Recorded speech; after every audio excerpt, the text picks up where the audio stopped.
Ustedes Sí, vayan profe. diciendo, ustedes alguno vaya diciéndome si se me escucha bien. Yo mientras intento arreglar que se vea la cámara. Bueno, hoy vamos a hablar de trastornos del metabolismo 2. Ustedes hicieron la primera parte, cursaron el práctico de lo que era aterosclerosis y diabetes. Perfecto. Seguramente la doctora de la Justina habrá hecho una introducción de por qué esta unidad se le llama trastorno del metabolismo y por qué tenemos enfermedades tan variadas que, como algunos alumnos ya me preguntaron, vamos a ver que la encontramos en distintas zonas del libro. Porque en realidad son distintas enfermedades, distintos órganos y sistemas que están agrupadas por algún motivo. La idea de la clase, por eso por ahí capaz que estoy con el problema de la cámara, es compartir y que se haga un poco más interactiva. Yo estoy acá conectada con el microscopio mío para que ustedes puedan ver casos reales de los temas que vamos a hablar hoy, ¿sí? Al menos de algunos. Esa es la idea de la clase, además de ver la teoría y guiarlos para lo que tienen que estudiar, obviamente. Bueno, entonces, ¿por qué trastornos del metabolismo? ¿A alguno se le ocurre? ¿Por qué el nombre? ¿Qué relación pueden tener todas estas enfermedades entre sí?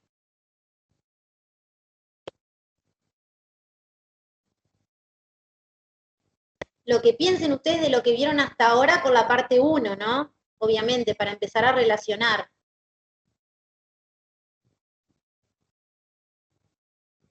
¿A ninguno se le ocurre?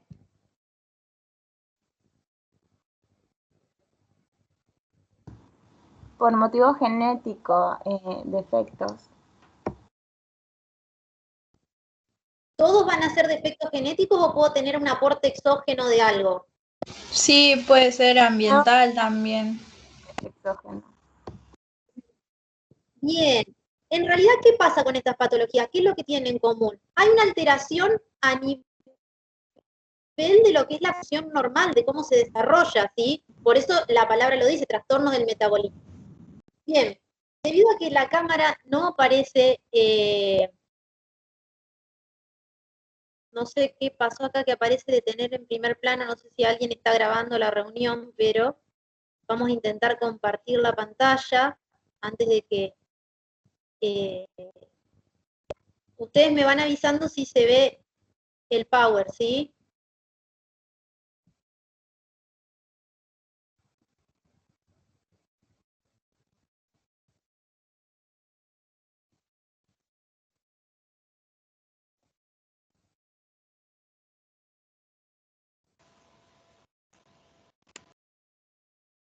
¿Se ve, chicos, el power?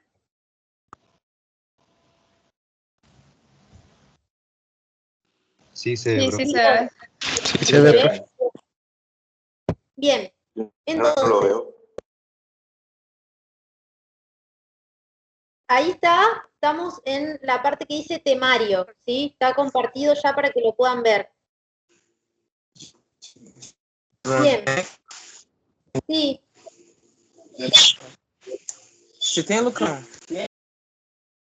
Se escucha entrecortado al alumno que está queriendo hablar.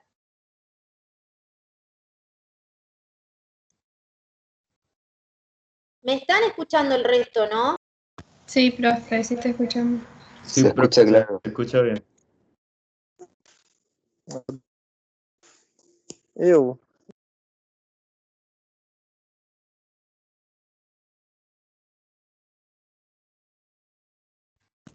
Profe, está silenciado.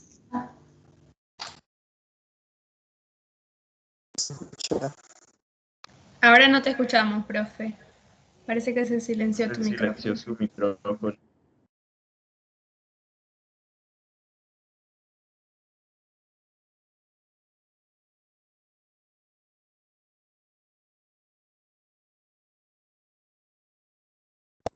¿Ahí me escuchan?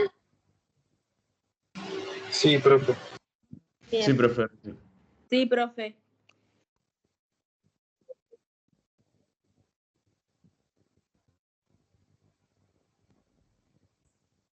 Esperen que...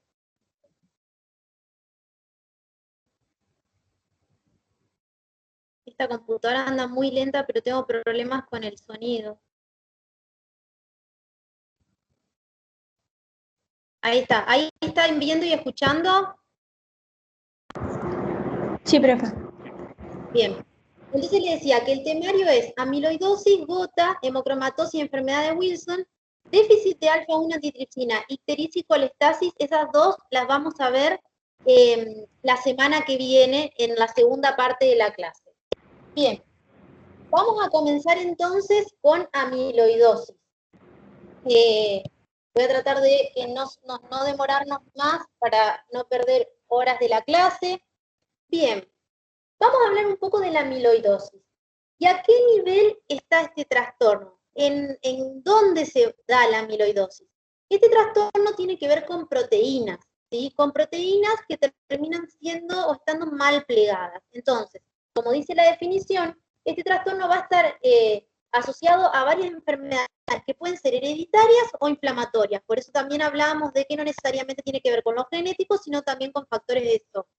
Donde nosotros vamos a tener a estas proteínas fibrilares mal plegadas que se van a depositar extracelularmente. Y lo que van a producir es un daño tisular o la afectación funcional del órgano, del tejido al que afecten. ¿Por qué? Porque van a comprimir las células.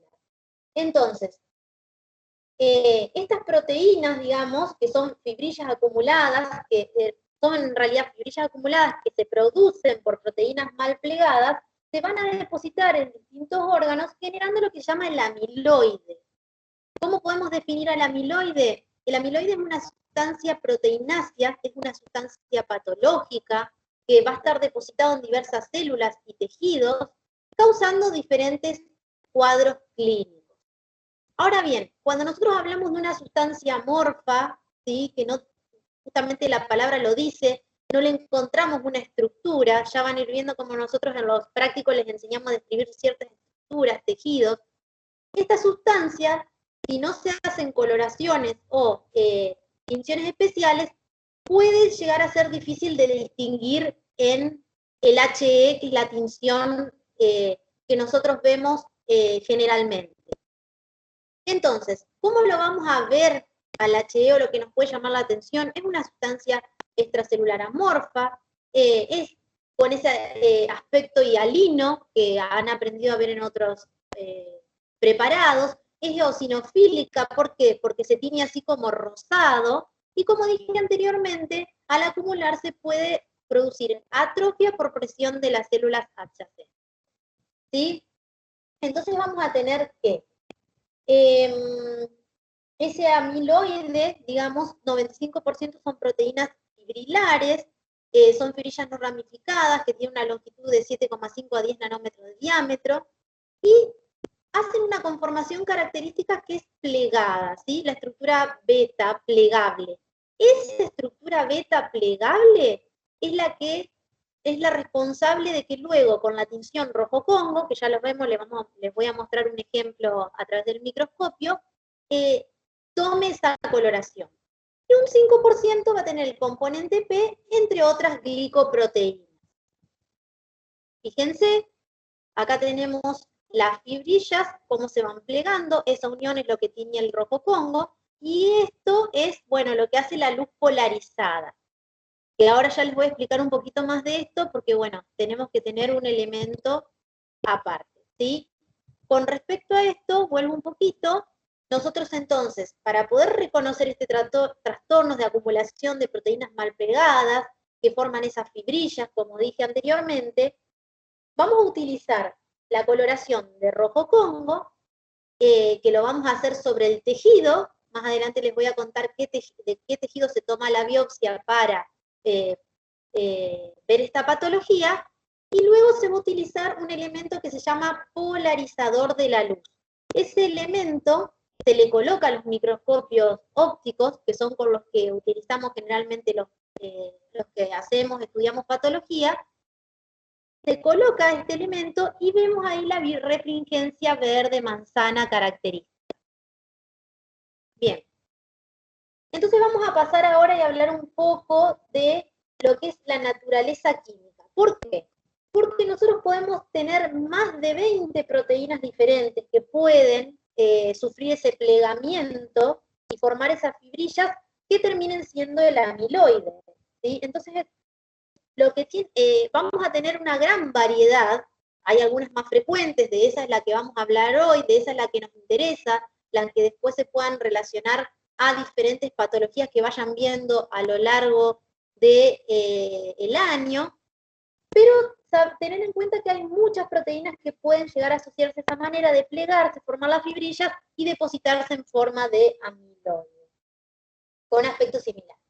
Entonces, con respecto a la naturaleza química, ¿sí?, del amiloide, nosotros vamos a tener 3 principales.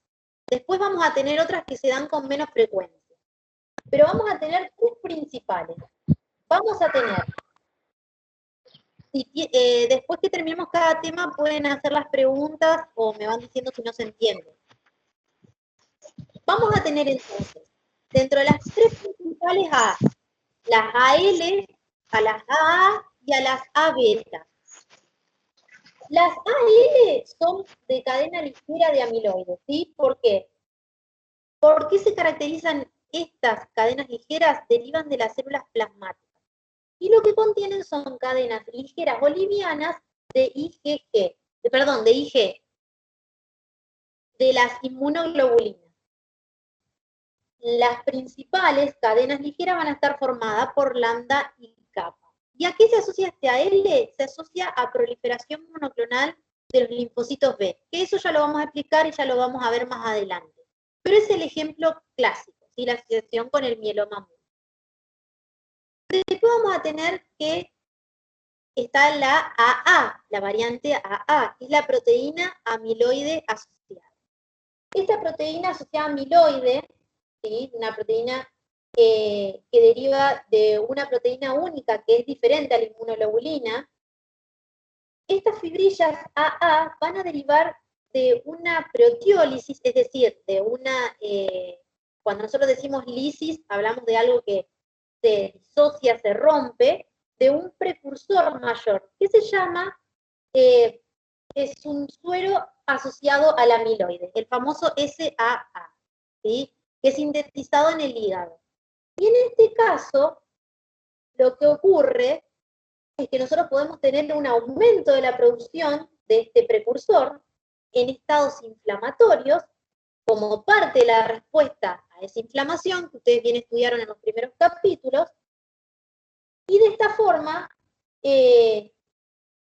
generar la amiloidosis asociada a inflamación crónica, con lo cual el tipo AA podríamos llamarlo amiloidosis secundaria. Ya vamos a ver más adelante a qué condiciones inflamatorias se asocia esta proteína. Luego vamos a tener, por último, dentro de las principales, las proteínas A-beta, amiloide. ¿Sí? La proteína A-beta amiloide, que derivan de la proteína precursora del amiloide y se caracteriza por encontrarse en las lesiones cerebrales que se ven en el Alzheimer, que ya llegando a fin de año lo vamos a ver cuando veamos enfermedades degenerativas del sistema nervioso central. Por lo pronto, por eso ustedes tienen que ir, a medida que van estudiando distintas unidades, ir relacionando. Por lo pronto vamos a decir que este amiloide A-beta se encuentra en los núcleos de las placas cerebrales que se encuentran en la enfermedad del Alzheimer. Bien. ¿Existen otras clases menores? Sí, como dijimos anteriormente, vamos a tener otras que se ven con menos frecuencia, pero las vamos a mencionar acá. Por ejemplo, la transthyretina, que es una proteína sérica normal, pero alguna forma mutada, y ahí entra lo genético, puede depositarse en algunos trastornos de origen genéticos, como por ejemplo polineuropatías amiloides familiares, y también se puede observar la transthyretina en la patología amiloide cardíaca en personas mayores, que ya lo vamos a mencionar luego cuando veamos la parte más clínica. Es decir, puede ser parte de la amiloidosis sistémica senil. Por último, vamos a tener a la beta 2 microglobulina, que es un componente de las moléculas del complejo principal de histocompatibilidad. Eso ya lo vamos a estudiar bien en la unidad de inmuno. Se asocia a aquellos pacientes que recibieron hemodiálisis crónica, ¿sí? Con falla renal, obviamente, y que hicieron este tratamiento. Y después vamos a tener algunas otras, ¿sí? Como se menciona ahí. Entonces, bien, en base a eso nosotros vamos a hablar un poco de cómo es la fisiopatogenia y la clasificación. Repasemos entonces. Trastorno asociado, ¿sí? A enfermedades genéticas o asociadas a la inflamación, que se debe a un mal plegamiento de las proteínas y que se depositan formando este amiloide. Amiloide que se ve como una sustancia amorfa, hialina, bien rosada, eosinófila en los términos que usamos nosotros, y así es como la van a poder identificar en los preparados. Extracelular, no se olviden eso. Entonces, pueden ocurrir dos cosas, o sea, tenemos dos categorías de las proteínas que forman el amiloide. Podemos tener proteínas normales, pero que tengan una tendencia hereditaria, que haya un componente genético que haga que éstas puedan plegarse de forma inadecuada, se formen las fibrillas y así se deposite el amiloide cuando aumentan en cantidad, o proteínas que estén mutadas directamente y tiendan a plegarse inadecuadamente con su posterior agregación. Vamos a arrancar hablando de la amiloidosis primaria, ¿sí? O sea, nosotros podemos, antes de esto le hago una introducción. Nosotros a la amiloidosis la podemos clasificar en sistémica y localizada, en primaria, en secundaria, y un tercer tipo que es el hereditario familiar. Con respecto a lo que se refiere a sistémico, es cuando la amiloidosis hace una afectación general. ¿Qué quiere decir? Que afecta varios órganos. Ya vamos a ver ejemplos. Con respecto a localizado, afecta un solo órgano, por ejemplo, el corazón, como puede ser en la amiloidosis sistémica senil. Perdón, en la amiloidosis senil cardíaca. Vamos a hablar de la amiloidosis primaria. Si recordamos cuáles eran los principales tipos de la naturaleza química de las proteínas amiloides, teníamos AL, AA y A beta, dentro de los principales, ¿no? Después tenemos otras, como mencionamos, menos frecuentes. En esta amiloidosis primaria, que es la forma más frecuente de amiloidosis, la amiloidosis primaria es una amiloidosis sistémica, que quiere decir sistémica que puede afectar a varios órganos, está asociada a la proteína AL, y lo que tiene que ver es que se dan a aquellos pacientes que tengan alguna forma de discrasia, es decir, de alteración a nivel de las células plasmáticas. Y puede ocurrir en un 5 o un 15% de aquellos pacientes que tienen mieloma múltiple. Puede ocurrir sin que el paciente tenga mieloma múltiple también, pero está muy asociado a esta patología. Entonces, nosotros vamos a tener que hay una proliferación clonal de las células plasmáticas que van a sintetizar inmunoglobulina, y esas inmunoglobulinas, como explicamos antes cuando hablamos de AL, tienden a plegarse, de cadena ligera era, como expliqué antes, y a formar y a depositarse como este amiloide, ¿sí? Debido a las propiedades fisicoquímicas que tenga. Por ejemplo, entonces, como mencioné anteriormente, esta amiloidosis, AL, amiloidosis primaria, se puede dar en pacientes con mieloma múltiple. Básicamente, para que se introduzcan un mieloma múltiple, es un tumor de célula plasmática que se caracteriza por afectar principalmente a los huesos, o sea, al sistema esquelético, causando lesiones osteolíticas. Pero también ya vamos a ir viendo y adentrándonos en ese tema. Ahora concentrémonos en esta enfermedad como ejemplo de amiloidosis primaria. ¿Qué ocurre en estos casos? Que esas células malignas de mieloma múltiple pueden sintetizar inmunoglobulinas anormales, ¿sí? Secretan cadenas ligeras, que son capa lambda, ya lo dijimos, y esto se acumula entonces en el suero y en la orina y en los tejidos como amiloides. Con respecto a lo que es la amiloidosis secundaria, también denominada amiloidosis sistémica reactiva. En este caso, va a estar asociada a la tipo AA, como lo vimos anteriormente. Y esa tipo AA se relacionaba mucho con la condición de la inflamación. Hoy por hoy, la inflamación como condición previa, precursora a otras enfermedades, tiene mucho que ver.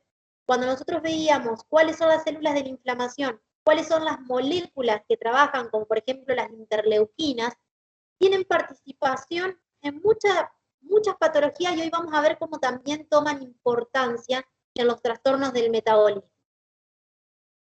Entonces, esta amiloidosis sistémica reactiva o amiloidosis secundaria, como se la denominaba anteriormente, también tiene una distribución sistémica. Y como en reiteradas oportunidades les dije, está asociada a condiciones inflamatorias con una destrucción prolongada de esas células. ¿Sí? Entonces, ¿con qué se asocia, por ejemplo? La artritis reumatoide puede estar asociado con otras enfermedades del tejido conectivo, como por ejemplo la espondilitis anquilosante, en enfermedad inflamatoria intestinal, etc. Otras condiciones que provocan inflamación.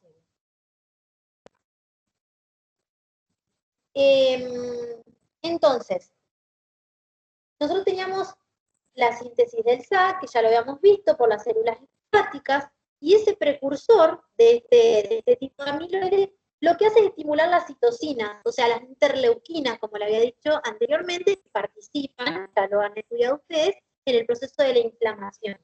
En este caso, particularmente, las citocinas que se activan son la IL-6 y la IL-1, produciéndose durante el proceso de la inflamación.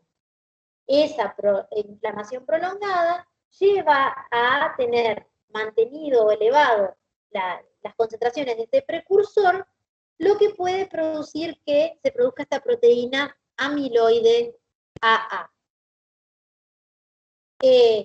No solamente se va a asociar al proceso, a la inflamación en sí, a la producción de esta citocina. También vamos a tener otros defectos que pueden tener que ver con que el catabolismo de este precursor sea incompleto, o que pueda haber defectos estructurales a nivel molecular, entonces sea resistente a la degradación por los macrófagos, diversas condiciones genéticas que también pueden predisponer a la acumulación. Bien, otro ejemplo de amiloidosis tenemos también, es la amiloidosis asociada a hemodiálisis, que como les dije anteriormente, o sea, ¿en quién hacemos hemodiálisis primero? Paciente con insuficiencia renal crónica, en diálisis crónica, se debe al depósito de beta-2 nitroglobulina, que está presente en altas concentraciones en pacientes que tienen problemas renales. ¿Por qué? Porque es una proteína que no puede ser filtrada. Entonces esto sucede en estos pacientes. Tenemos también, como dije, cuando mencioné la clasificación de que teníamos sistémica, localizada, y después primaria, secundaria y las heredofamiliares, dentro de las heredofamiliares, un ejemplo de este es la fiebre mediterránea familiar, que es la más estudiada, que es una enfermedad autosómica recesiva, que debuta con un cuadro febril de causa desconocida, que puede estar acompañado con inflamación de las superficies serosas. ¿Cuáles son superficies serosas que ustedes conocen? La pleura, el peritoneo, la sinovial de las articulaciones. En este caso también juega el amiloide AA. Y bueno, también tenemos, como mencionamos anteriormente, las polineuropatías familiares, que esas son autosómicas dominantes, y que el amiloide se va a depositar en nervios periféricos y autónomos. Por último tenemos todas las anteriores que mencioné, para que nos ordenemos, son amiloidosis sistémicas. La que voy a mencionar ahora es la amiloidosis localizada, que es cuando se da en un determinado órgano o tejido. Se pueden producir como depósitos de masas nodulares, que se pueden ver en la macroscopía o no. De eso ya vamos a hablar, porque por ejemplo, si yo recibo una biopsia de un tejido celular subcutáneo con una losange de piel de un determinado sector, yo puedo tener que esa losange de piel tiene una superficie epidérmica lisa, rosada, blanquecina, por ejemplo, y ese TCS que se ve como tejido adiposo en la macro, no ver nada. Ahora bien, yo lo pongo al corte y veo esas áreas eosinófilas difusas que me causan duda, más los antecedentes que envían los médicos, que son importantes, del paciente. Bueno, le voy a pedir un rojo Congo, voy a ver cómo está ese rojo Congo, voy a polarizar y ahí voy a ver si se hace el diagnóstico de la amiloidosis o no. Se hacen como depósitos nodulares y pueden estar en diferentes órganos, como dice ahí la diapo, variados: pulmón, piel, vejiga, lengua. La lengua, por ejemplo, que puede causar la macroglosia, ya lo vamos a ver. Pero individualmente en cada tejido, por eso amiloidosis localizada. Y bueno, después el amiloide endocrino, esto rápidamente un pantallazo, que pueden ser depósitos microscópicos en ciertos tumores, como por ejemplo el carcinoma medular de tiroides, tumores pancreáticos, feocromocitoma. Bien, también tenemos el amiloide del envejecimiento, que se los había mencionado anteriormente, que afecta principalmente el área cardíaca, ¿sí? Puede provocar miocardiopatías, que es fundamentalmente lo que podemos ver. ¿Qué órganos se afectan fundamentalmente en cada uno, ¿no? Porque dijimos que al ser una enfermedad sistémica es muy variable, no, digamos, no es que es específica de un órgano como tenemos otras patologías. Entonces vamos a tener que en la amiloidosis primaria fundamentalmente corazón, riñones, aparato gastrointestinal, nervios periféricos, lengua. En la amiloidosis secundaria también el riñón, en este caso mayor afección, hígado, vaso, ganglios linfáticos, suprarrenales y tiroides. Bien, repasamos entonces. Puede que no se observe, como dije anteriormente, en la macroscopía. Puede que ustedes vean una pieza macroscópica y no haya nada específico que nos indique amiloidosis. O puede que sí, que como dije anteriormente, esas proteínas mal plegadas que forman la fibrilla, que se depositan extracelularmente, produciendo compresión de las células adyacentes, representen algo nodular, le den una consistencia dura, un aspecto serio, así como un aspecto envejecido, que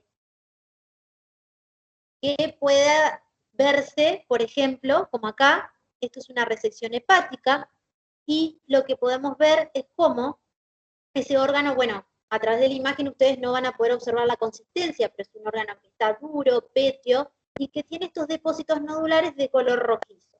¿Sí? Acá lo podemos apreciar en la mano.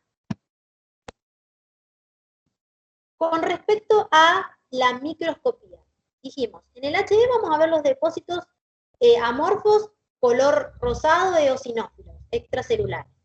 Con el rojo Congo, como dice la palabra, lo podemos ver un poco más rosado o más rojo. Y a la birrefringencia vamos a tener la luz verde. Fíjense, ¿qué tenemos acá? Tenemos un glomérulo, ¿sí? Reconocemos un glomérulo, reconocemos una sustancia amorfa depositada en el glomérulo, que en este caso es el rojo Congo, y acá es una imagen de cómo lo está con la luz polarizada, ¿no? Obviamente que no es lo mismo mirarlo en vivo al microscopio que, bueno, acá en la imagen. Vamos a hablar un poquito entonces de cómo afecta a los órganos principales. Tenemos que la afectación más frecuente, como les dije antes, se da en el riñón y es la más grave. ¿Dónde se va a depositar? Bueno, recién vimos un ejemplo de cómo se depositan en los glomérulos. ¿Se puede depositar en otros lugares? Sí, también en las arterias, en las arteriolas, en el intersticio de los túbulos. ¿Qué va a producir? Bueno, cuando se depositan los glomérulos va a tener un engrosamiento de la matriz mesangial, hay un ensanchamiento irregular también de la membrana basal de los capilares, y también podemos ver que esos glomérulos van a estar ocupados por masas, como les mostré recién en la imagen, o cintas de amiloide. Fíjense, otra vez, cómo se vería un rojo Congo. Acá tenemos el depósito amorfo adentro del glomérulo, y esto es como nosotros lo podríamos ver a la birrefringencia. Otro de los órganos que puede ser afectado también frecuentemente en la amiloidosis es el vaso. ¿Qué pasa con el vaso? Puede ser que tengamos un vaso normal o que el depósito produzca un aumento del mismo, a lo cual nosotros le denominamos esplenomegalia. Cuando el vaso está aumentando de tamaño es esplenomegalia. Y acá vamos a tener dos patrones macroscópicos. Vamos a tener el vaso en sagú, se denomina así, cuando se produce un depósito en granos en los folículos esplénicos, o el vaso lardáceo, que es cuando los depósitos están en las paredes de los senos esplénicos y también en la pulpa roja. Se van a formar grandes áreas que se van a observar. Otro órgano que puede ser afectado también, ya vamos en menor medida, digamos, cómo afecta a cada uno, puede ser el hígado, que también puede que se vea o que cause una hepatomegalia, que es el aumento del tamaño del hígado. Como se ve en la imagen, podemos ver que vamos a tener un depósito de los espacios de DC que pueden comprimir a esos hepatocitos y a los sinusoides, estos hepatocitos atrofiarse, y también podemos tener afectación a nivel vascular y de las células de Otro órgano muy frecuentemente afectado en la amiloidosis localizada senil y en la primaria es el corazón. Podemos tener una cardiomegalia y un aumento en la consistencia, un corazón más duro. Los depósitos que van a formar acumulaciones que pueden ser subendocárdicas y pueden ser focales, o también pueden estar a nivel de las fibras musculares. Van a producir atrofia por presión y de ese modo comprimir o atrofiar las fibras miocárdicas. ¿Qué otros órganos pueden estar afectados? Bueno, pueden afectarse también las suprarrenales, las tiroides, el aparato gastrointestinal, la lengua, que cuando se produce el depósito en la lengua puede provocar macroglosia, también el aparato respiratorio, a nivel del encéfalo, como dije anteriormente, los nervios periféricos autónomos teniendo la polineuropatía amiloidótica, y en los pacientes hemodializados. ¿Qué clínica vamos a tener en estos pacientes? Bien, la clínica va a depender, o sea, puede que estén asintomáticos, o la clínica va a depender de la magnitud de los depósitos, de las localizaciones u órganos afectados, y obviamente que en base a eso podemos tener manifestaciones inespecíficas como puede ser la pérdida de peso, la debilidad, si afecta a la vasculatura se puede producir hemorragia, en la afectación cardíaca puede llevar a complicaciones como insuficiencia cardíaca, arritmia, en la afectación digestiva también puede provocar malabsorción, diarrea. Bueno, esto es un poco lo que les mencioné recién. El diagnóstico se debe demostrar el depósito de amiloides en los tejidos, el pronóstico es malo, por lo general en la amiloidosis generalizada. Y esto es lo que les quería mostrar. Los principales lugares de toma de biopsia para la amiloidosis. Podemos obtener de riñón, cuando tiene la afectación renal, obviamente, de los tejidos rectales o gingivales, y de la grasa abdominal, particularmente en la experiencia que tengo yo desde mis años de residente, y el ejemplo el casito que les traje ahora para que veamos, es más que nada a nivel de la grasa subcutánea, ¿sí? De la grasa abdominal, el tejido celular subcutáneo abdominal. Bien, ¿estamos hasta ahí, chicos?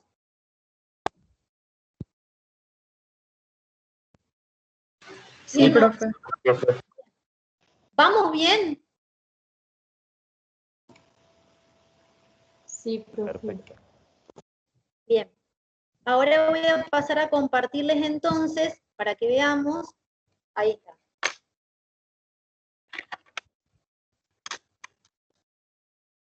¿Ustedes pueden verlo, el preparado?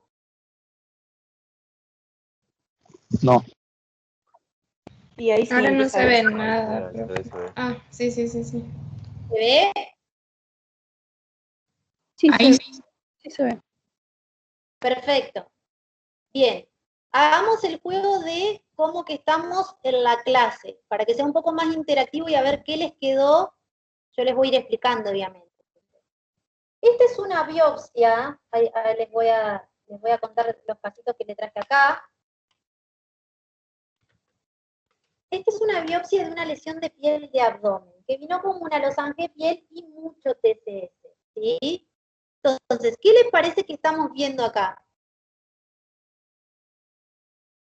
¿Qué tejido puede ser este? Tejido adiposo. Adiposo. Muy bien, tejido adiposo. Yo acá estoy, ay, se me desenfocó, ahí está. Estoy en un 10 por, ¿sí? Entonces, ¿qué vamos a evaluar cuando nosotros tenemos un tejido adiposo? Nosotros tenemos un tejido adiposo, fundamentalmente, bueno, esto ya lo vamos a ver en otras unidades, no me quiero demorar tanto ahora. Nosotros vamos a tener el adipocito, que es una célula con un núcleo amplio, grande, claro, y un núcleo excéntrico, pequeño, y vamos a ver que ese tejido adiposo está acompañado de vasos, cómo están esos vasos, vamos a evaluar también. Por acá vemos más este sector, ¿sí? Ya vamos viendo acá esto más rosado, eosinófilo y hialino, que se observa, ¿sí? Pero yo lo que puedo decir que esto es un tejido adiposo vascularizado, que llegó así la toma de biopsia, las recorro un poquito para que ustedes puedan ver, y en base a la clínica, los antecedentes del paciente, se le pidió una tinción especial. Vamos a ver ahora.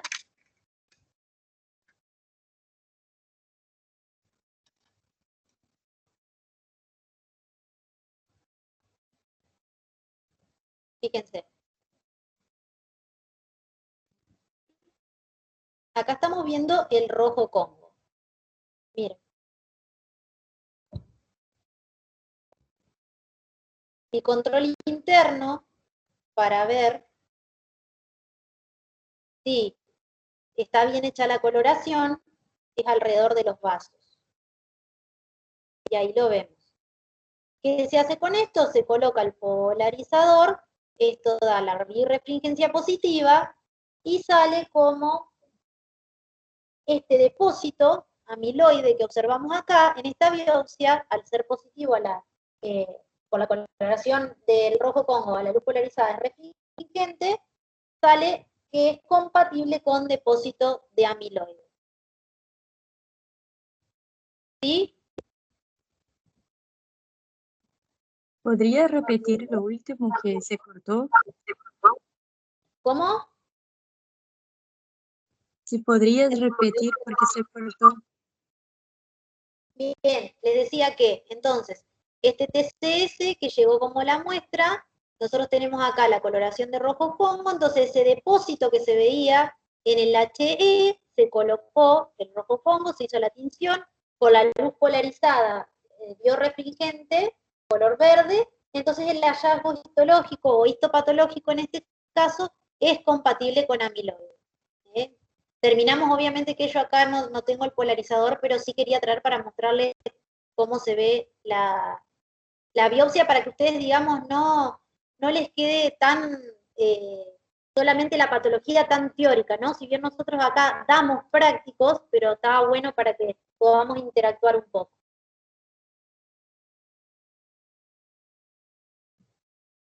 Bien. ¿Estamos hasta ahí, chicos? Sí, profe, súper. Bueno. Profe, Sí. entonces la sustancia amiloide en realidad se deposita en todos los tejidos, porque ahí vemos que estaba en el tejido subcutáneo, ¿no? Sí. En los adipocitos. Sí. Los órganos que nos ha dicho son los que tienen una afectación más grande, podría decir. Los órganos que yo les mencioné son los órganos que más grande, una afectación más frecuente, ¿sí? Vamos a ver que estas patologías se dan en un órgano o afectan un órgano más frecuentemente que otro, cuando vayamos desarrollando los temas del metabolismo, ¿sí? Entonces, ustedes lo que les tiene que dar claro de la clase, o sea, como para que se lleven de idea a su casa y vayan a estudiar, porque por ahí un poco, yo estuve charlando previo a la clase con mis alumnos de mi comisión, me decía, estamos un poco perdidos por dónde arrancar, porque es un grupo grande de enfermedades.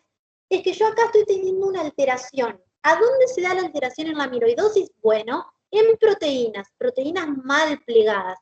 Esas proteínas mal plegadas se depositan en forma de amiloide, que son todas las que charlamos, y lo hacen de manera extracelular. Comprimen la célula adyacente, pueden producir el daño en el órgano y manifestarse en todos esos que yo mencioné.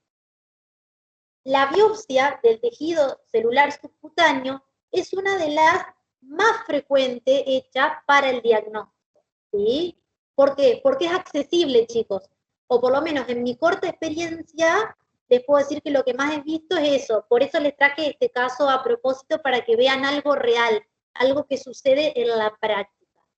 También se sabe que nosotros el diagnóstico de amiloidosis lo podríamos hacer a través de la microscopía electrónica, pero ya estamos hablando de cosas más avanzadas, ¿no? No es algo que nosotros trabajemos en el laboratorio.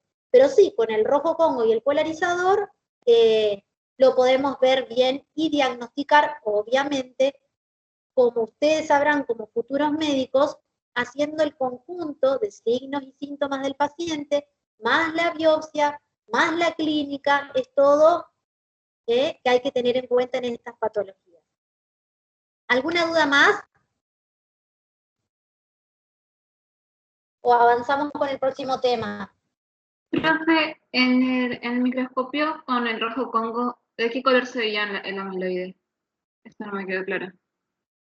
Con el rojo Congo es como esa que yo les mostré en el microscopio recién. ¿Y los Se ve amiloides como... son los negros? ¿O de qué color? No. La amiloide se ve rojo, rosadito, un poco más fuerte. Ok, gracias, profe. Ay, chicos, se entrecortó la última parte. No sé quién, de la última chica que habló. No, nada, gracias, profe. Ahí entendí. ¿Se entendió entonces? En el HE lo vemos como el depósito hialino eosinófilo. En el rojo Congo le da esa coloración rojiza como les mostré yo. Para confirmarlo, lo polarizo. Utilizo el polarizador. Y si me da la birrefringencia, que se da en color verde manzana, termino de confirmar que ese depósito es amiloide, ¿sí? ¿Se entendió? Sí, profe, gracias. Sí, profe. Bien. ¿Avanzamos entonces con la próxima patología? Porque Sí, son tan diferentes que para no marearlo. Entonces ustedes si ven, les parece que voy rápido, me frenan, volvemos, como les digo a mis alumnos, no hay, es el momento de preguntar para que lleguen re bien a los exámenes. Bien, vamos entonces, dejamos de lado el amiloide, vamos a pasar a la gota. Otra patología con trastorno en el metabolismo. ¿De qué en este caso? Asociado al ácido úrico o a los cristales, o sea, o al urato monosódico, ¿sí? Esa cristalización que se produce.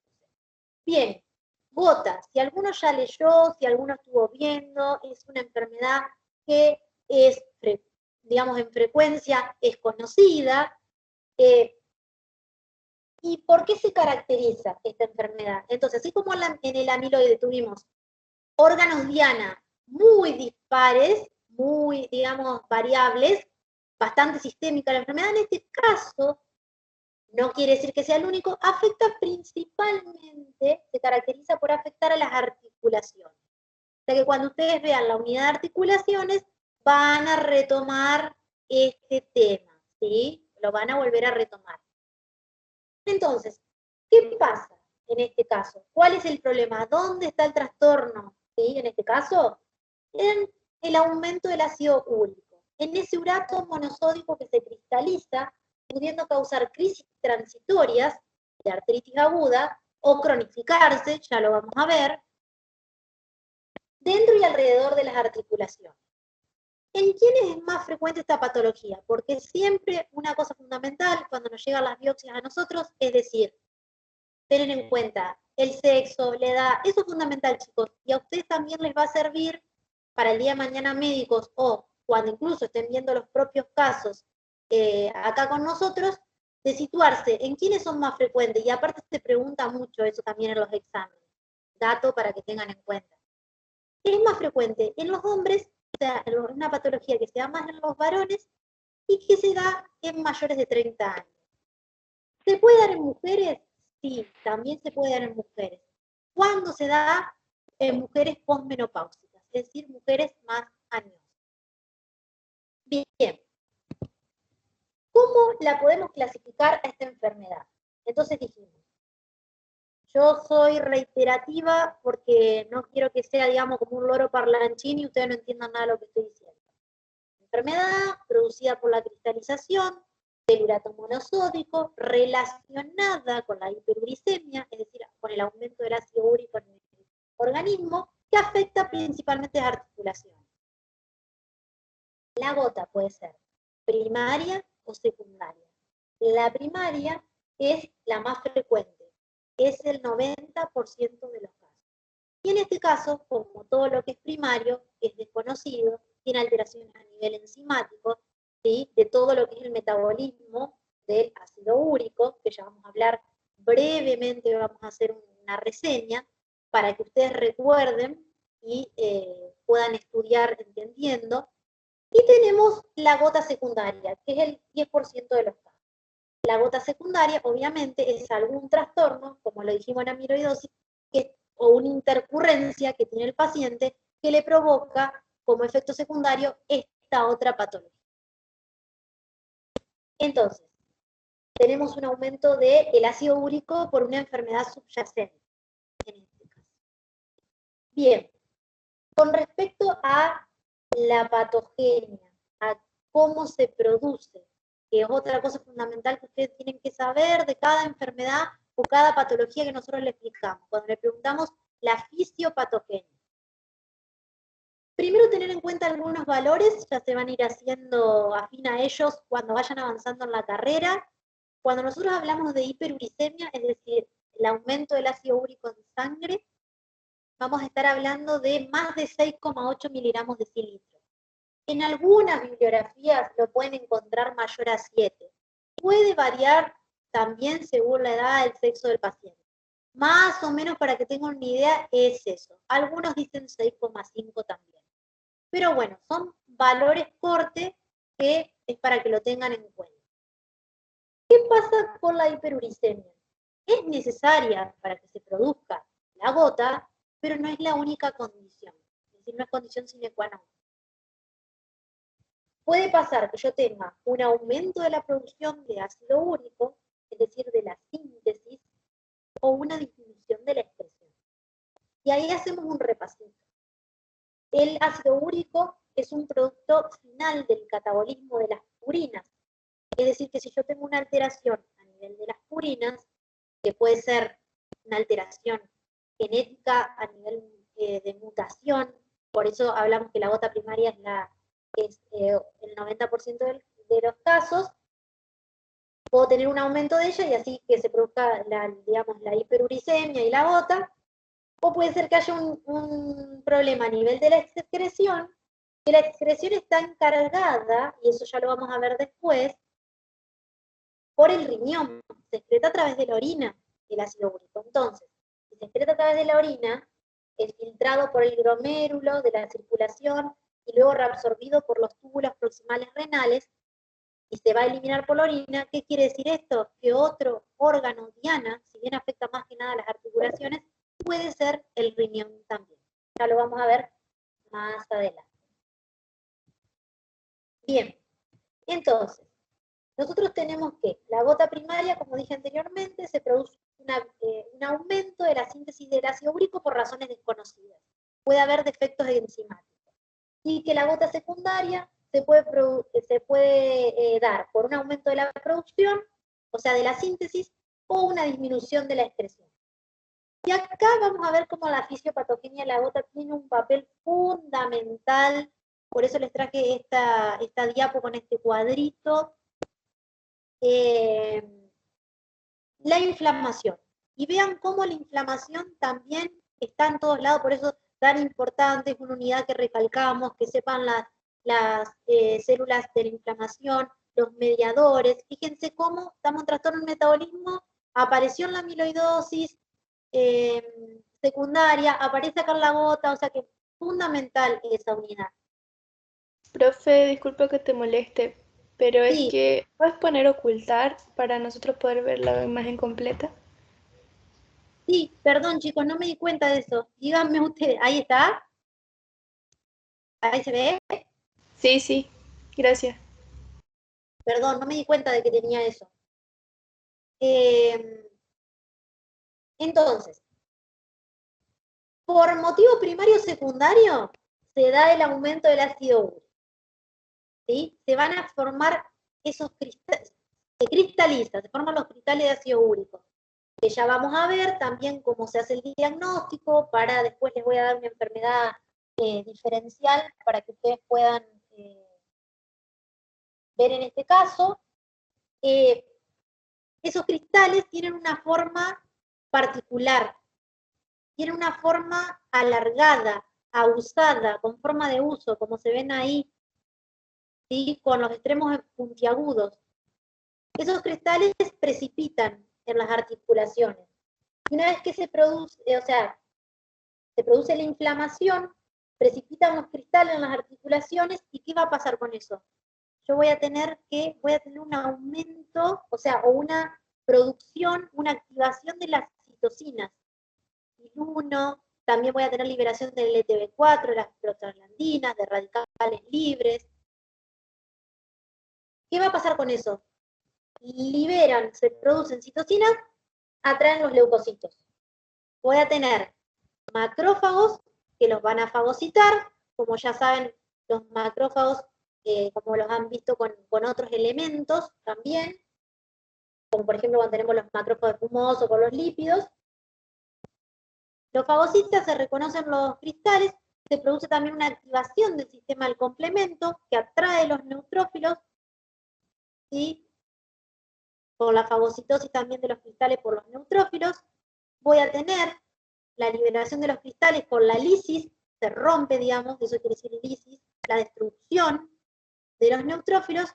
Se van a liberar enzimas que luego van a producir a nivel de la articulación cierto daño, y ahí se va a producir la lesión o la inflamación tisular a nivel local en ese caso, ¿no? En ese caso a nivel local, porque estamos hablando de las articulaciones en particular.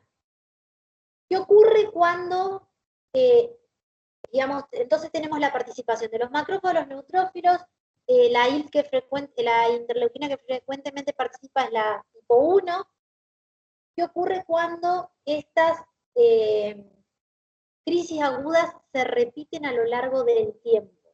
Como hablamos nosotros, inflamación aguda, crónica, esto agudo pasa a ser crónico, paso a tener lo que se denomina una artritis tofacia crónica. Y ahí empezamos a hablar del término tofo, que seguramente ustedes lo deben haber escuchado, lo deben haber visto, pueden haberlo visto también, que se van a producir en las membranas, o sea, ¿qué vamos a ver? Membranas sinoviales inflamadas, los tejidos periarticulares, y a lo largo eso va a poder provocar daño a nivel del cartílago y deteriorar las articulaciones. Entonces, volviendo al punto de la patogenia, elementos de la inflamación involucrados en la misma. ¿Cómo se puede manifestar entonces? Algo le fui diciendo, pero lo vamos a ampliar un poquito. Podemos tener las crisis agudas o la cronificación de la patología.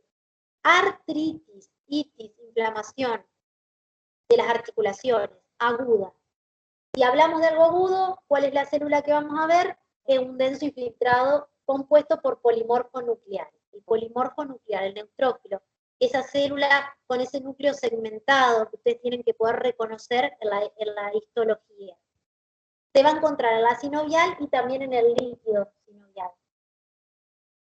Esos cristales van a estar, que son con forma de aguja, de uso, como les dije. Una característica que tiene, o sea, son largos y finos, para diferenciarlo de otras patologías de depósito por cristales, es que estos son birrefringentes negativos, ¿sí? A la luz son birrefringencia negativa.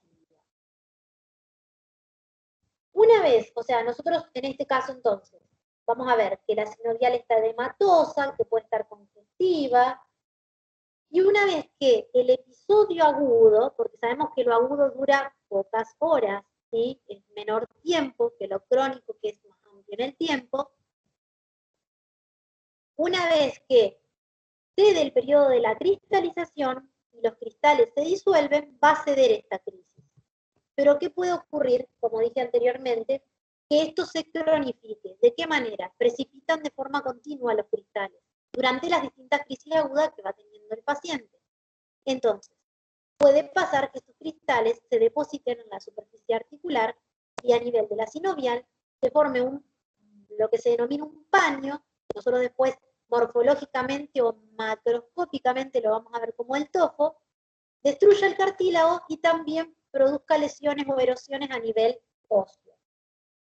En este caso, nosotros en la artritis aguda teníamos una sinovial edematosa y congestiva. En este caso, la sinovial se va a volver más hiperplásica, ¿sí?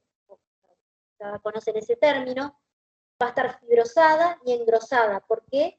Por esas células inflamatorias que están ahí, en ese proceso, y por la formación de ese paño que, bueno, puede destruir, como ya les expliqué anteriormente. Y aquí tenemos una imagen macroscópica de cómo se ve el tofo, el signo patognomónico. Fíjense, en este paciente nosotros podemos ver estos nódulos sobrelevados, color rosado blanquecino. Yo se los describo, vieron como por ahí en los prácticos ustedes pueden trabajar cada uno con su JTP. Siempre a mis alumnos me gusta darle ejemplos de cómo practicar para que tengan idea y vocabulario. Pueden ser de consistencia firme o indurado, podemos decir, y lo que nos llama la atención, fíjense cómo están en las articulaciones. Bueno, acá se ve se ve mejor, acá hay otro, en las articulaciones interfalángicas de la mano, en este caso. ¿Qué pasa con este tofo? ¿O qué es el tofo? El tofo se caracteriza, o sea, acá lo vemos este nódulo no macroscópico, acá, ahí está, les puse la imagen de micro para que vean también.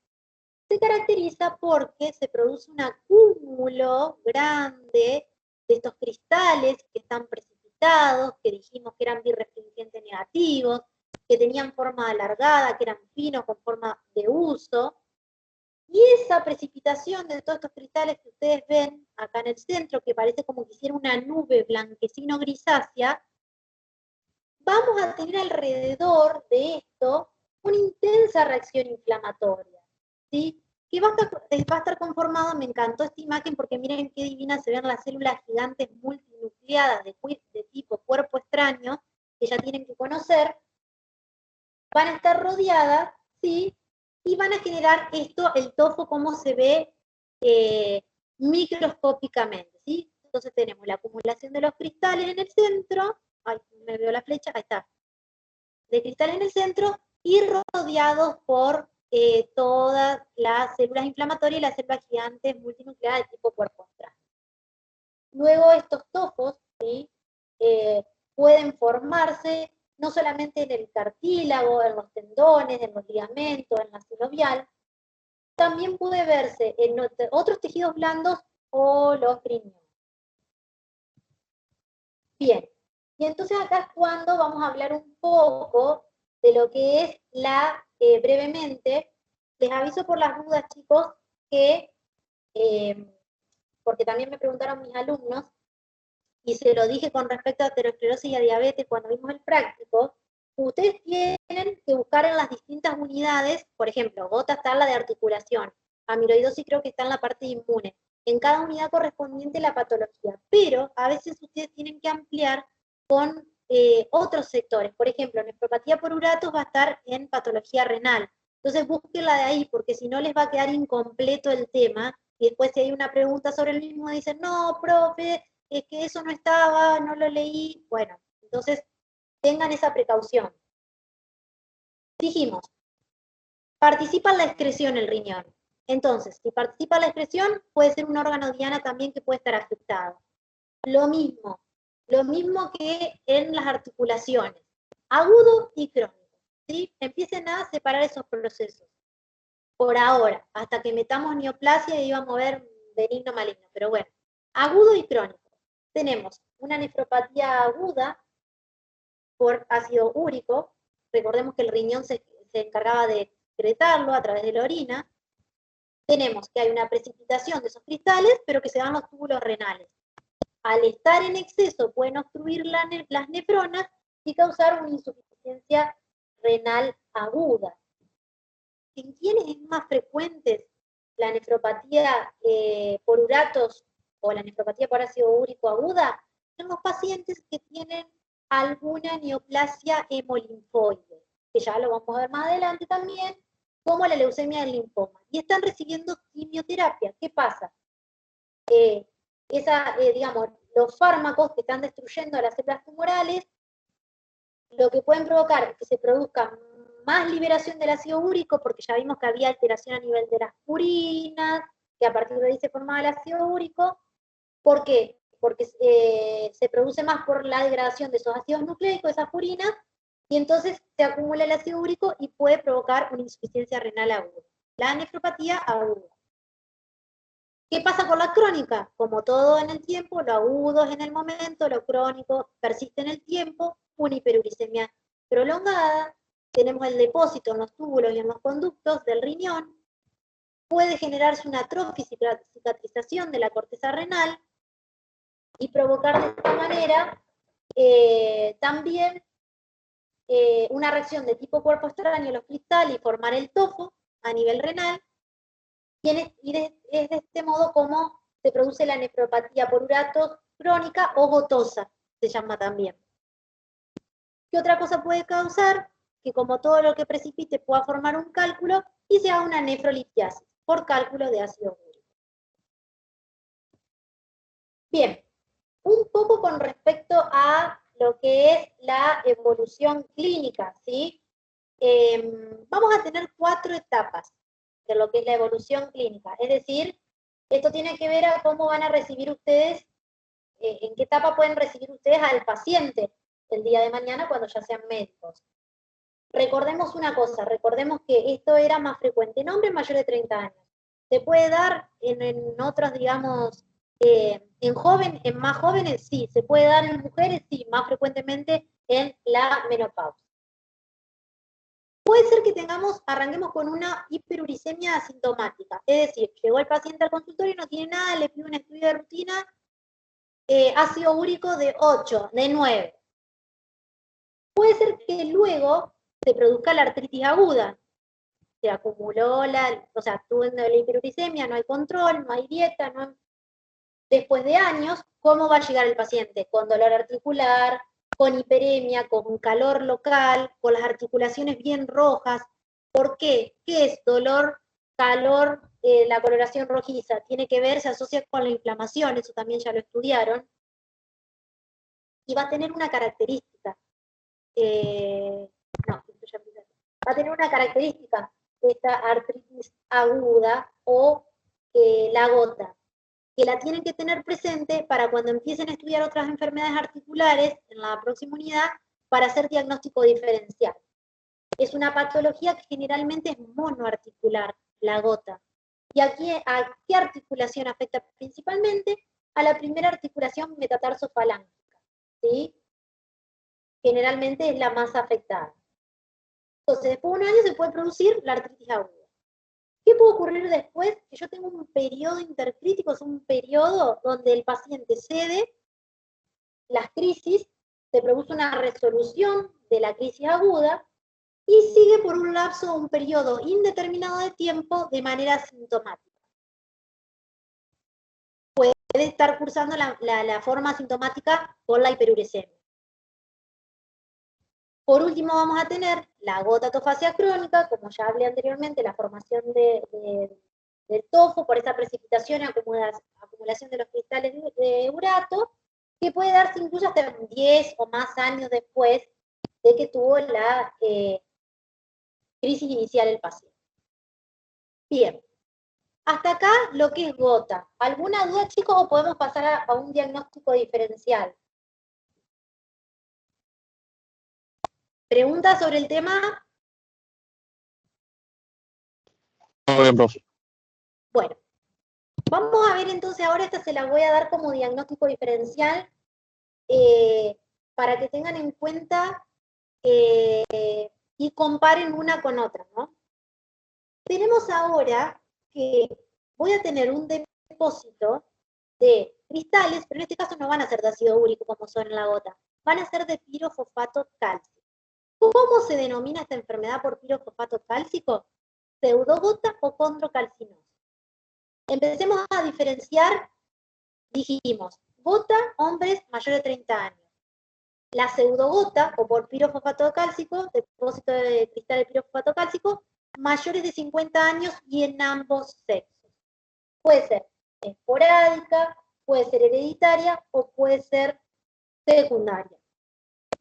Como todas las patologías que venimos viendo hasta ahora. ¿Qué ocurre básicamente a nivel de la fisiopatogenia? Bueno, puede haber que, si es esporádica o idiopática, haya una mutación en la línea germinal del transporte del pirofosfato cálcico, o que sea secundaria asociada a ciertos trastornos de enfermedades, como puede ser que el paciente tenga un daño articular previo, la diabetes, hiperparatiroidismo, entre otras enfermedades. ¿Qué ocurre entonces con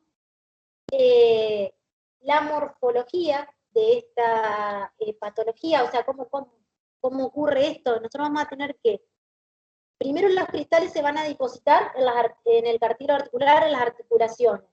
También pueden estar en el disco intervertebral, en los meniscos. Y lo que puede ocurrir es que cuando estos depósitos se aumentan de tamaño, se puedan romper y pasar a la articulación. Generando una reacción inflamatoria, que en principio va a ser rica en neutrófilos, como dijimos, la célula de la inflamación aguda, y después, si se prolonga en el tiempo, puede tener una reacción de inflamación crónica o una aparición de macrófagos y fibrosis. Estos se caracterizan por ser depósitos que son más blancos, más fiables, calcáreos. En general, no se forma tofo, en este caso, generalmente, como todo en medicina, 2 más 2 no es 4. ¿Y por qué se caracterizan, o cuál es la diferencia con los cristales del ácido úrico? Que en este caso son romboidales y van a ser birrefringentes positivos. Generalmente, para estudiar a estos pacientes, lo que nos llega a nosotros son extendidos de líquido sinovial por ahí, que se ven en el momento, no se colorean, se coloca el polarizador y vemos si hace birrefringencia negativa, si es birrefringente negativo o birrefringente positivo. Bien, puede ser que esta enfermedad curse asintomática, puede producir crisis de artritis, de inflamación aguda o aguda crónica, puede que dure días o a semanas, y en este caso otra diferencia con la gota, que la afectación puede ser mono o poliarticular, es decir, que puede afectar a varias articulaciones. La principal en este caso va a ser la rodilla, puede afectar otras como el codo, el hombro, los tobillos, las muñecas. Y son pacientes que van a evolucionar a tener, la mitad de los pacientes, lesiones articulares importantes. Y el tratamiento es de sostén porque no hay nada específico respecto a eso. Estamos hasta acá con enfermedades por depósito de cristales. ¿Se entendió la diferencia entre una y otra? ¿Dudas de esta? ¿No?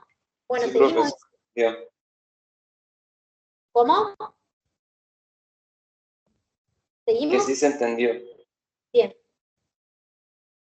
Ahora vamos a pasar a... Cambiamos el chip. Yo sé que debe ser re tedioso esto. Yo también fui alumna como ustedes, sigo siendo alumna porque soy residente. Así que bueno, cambiamos el chip. Vimos amiloidosis y vimos enfermedades por depósito de cristales. Gota y pseudogota. Vamos a otra. Vamos a la hemocromatosis. ¿Sí?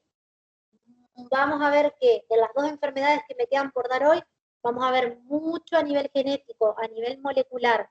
Puede que les cueste un poquito más, o no, capaz que sale todo súper bien. Y bueno, en esta sí traje ejemplos para mostrarles después al micro, para que empiecen también a empezar a reconocer tejidos y a ver otras patologías que ya hemos visto también anteriormente. Bien. ¿Qué pasa con la hemocromatosis? La hemocromatosis es una patología que está asociada a la absorción excesiva del hierro. Es causada por esto.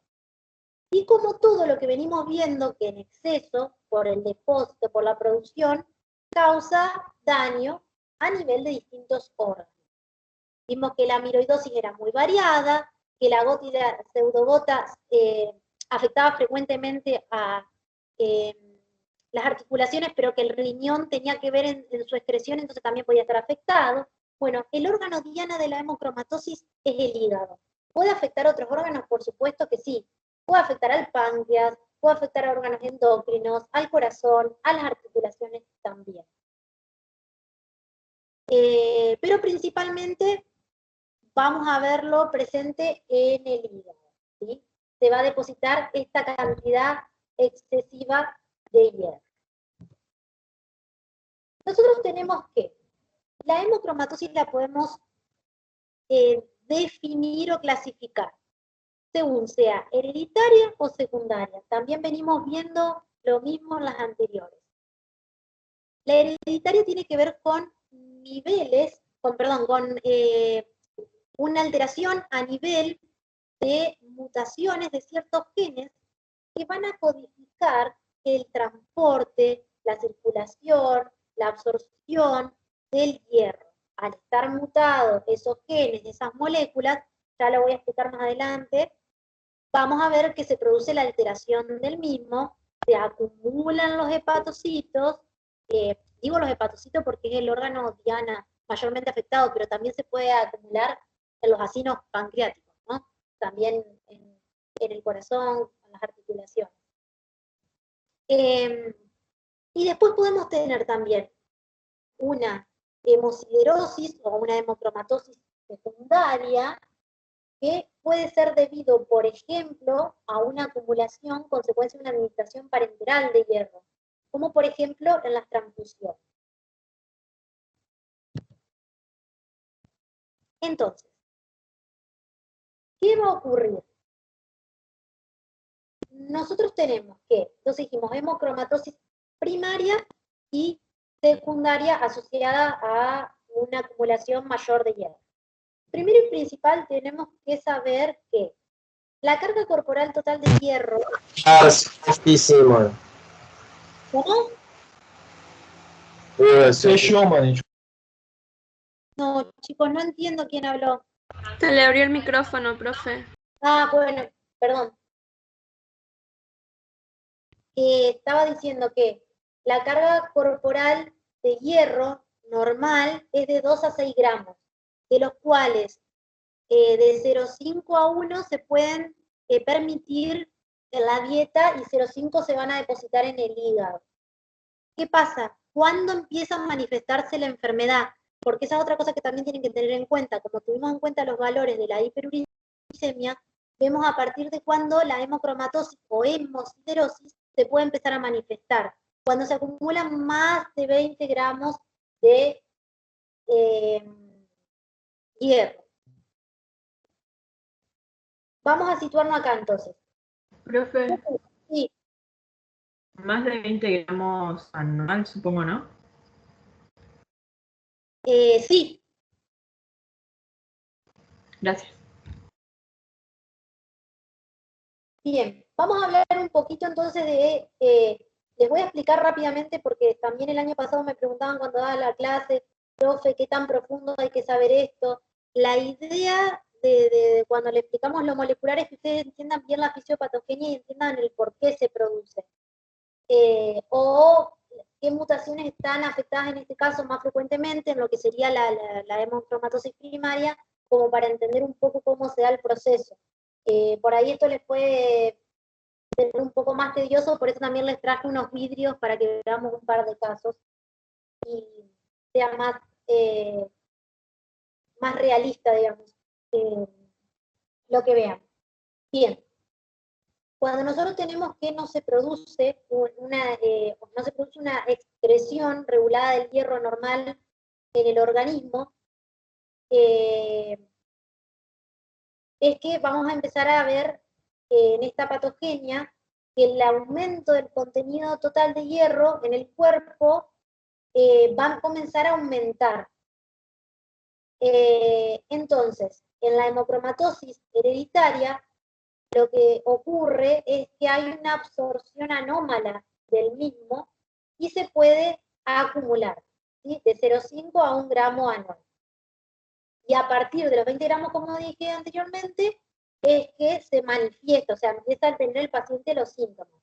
¿Por qué? Porque comienza a ser tóxico para los tejidos. Entonces vamos a tener acá que se va a poner en juego cómo se produce la absorción del hierro. Y vamos a tener una proteína que está representada acá por estas moléculas, en esta figura que yo les puse para que sea algo esquemático. Después en el libro lo pueden leer bien en el texto de corrido, que se denomina hepcidina. La hepcidina es una proteína que está codificada por un gen que se llama gen HAMP, que es HAMP, y es secretada por el hígado. ¿Qué ocurre con esta hepcidina? La hepcidina se va a ligar a estos canales, que son los canales de hierro celulares, ferroportina, y lo que va a producir es la internalización del mismo, o sea, acá está la molécula de hierro, la internalización del mismo y la proteólisis para luego acá la liberación. ¿Qué pasa cuando tengo la alteración a nivel de, o las mutaciones a nivel de estos genes que regulan a esta proteína transportadora o proteína encargada de la absorción del hierro? Es ahí cuando se empieza a acumular. ¿Por qué? Porque la hepcidina se encarga de bajar, de reducir la concentración del hierro plasmático. Y si yo tengo una deficiencia de la misma por alguna alteración a nivel genético molecular, lo que va a ocurrir es que va a haber una sobrecarga de hierro porque este no puede hacer el proceso de absorción.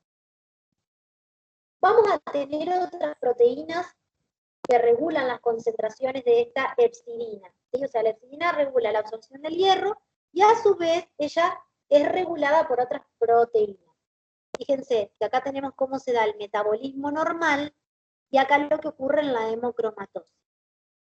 ¿Qué vamos a tener? Vamos a tener a la hemojuvelina, que es esta acá, que se expresa generalmente en el corazón, en hígado, en músculo esquelético. Vamos a tener al TFR2, que es el receptor de transferrina tipo 2, y el HFE, que es el producto del gen de la hemocromatosis, que es donde se da más frecuentemente la alteración a nivel molecular. ¿Qué va a ocurrir entonces?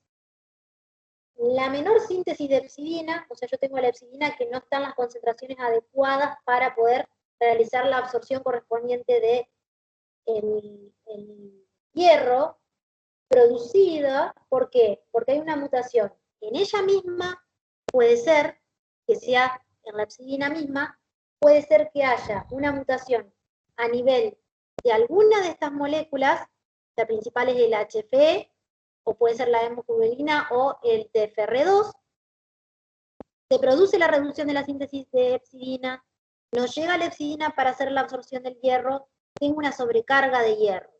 ¿Sí? Es desarrolla un papel central en la patogenia de esta patología. Vuelvo a repetir por si no se entiende. Hepcidina, proteína que se encarga de regular la absorción del hierro. Si tengo una mutación a nivel de ella o a nivel de alguna de las moléculas, proteínas que la regulan su síntesis también, no se produce la absorción del hierro, el hierro aumenta, se acumulan los hepatocitos o en la célula de los órganos blancos y produce la patología. Más de 20 gramos de acumulación, tengo los síntomas en el paciente. Anteriormente puede estar asintomático. Entonces, Profe, sí. ¿Cuánto que se considera grave la acumulación?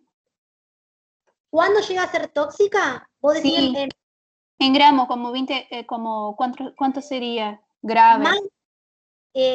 Más de 20 gramos ya se considera tóxico, porque ya puede, digamos, producir el daño en el órgano diana. Yo le pongo de ejemplo siempre los hepatocitos porque, bueno, es donde más uno lo ve al hígado, y de hecho el ejemplo que traje para ver en la micro también es ese, pero bueno, en donde afecte, que es, por ejemplo, los acinos pancreáticos. Pero sí, más de 20 gramos ya es tóxico para el tejido que va a ser afectado.